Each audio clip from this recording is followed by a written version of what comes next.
Kalau hanya bicara dosa, ya, banyak orang-orang berdosa di Republik ini, tapi kita jadikan pahlawan. Kita jadikan bapak bangsa. Dosanya dosa kemanusiaan kok. Ketika saya bicara Bung Karno, ya, dalam soal Romusa dan Jugun Ianfu, itu kan fakta sejarah. Fakta sejarah pahit kejahatan kemanusiaan loh, Romusa sama Jugun Ianfu itu.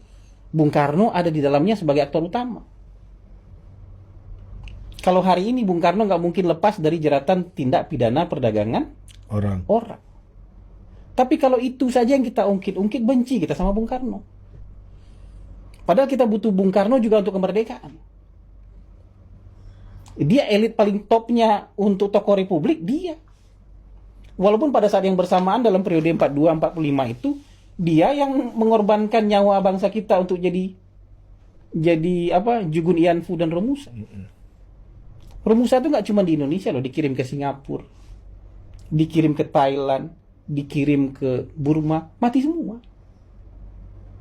Bahkan kalau yang dikirim ke Singapura tuh dibayangkan, digambarkan dalam tulisannya Profesor Aiko Kurosawa dan dalam bukunya Cindy Adams, dikirim dalam kotak-kotak yang dipres kayak kayak kotak konsentrasinya Yahudi itu, dalam kotak-kotak yang padat tanpa saluran udara yang memadai, yang panas, dikirim tuh kayak kontainer-kontainer ke Singapura, 1.500 orang buat kerja dan buat mati di sana.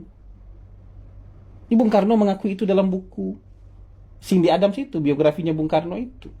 Buku biografinya Bung Karno yang mungkin nggak dibaca sama orang-orang yang hari ini tiap sebentar bicara atas nama Bung Karno.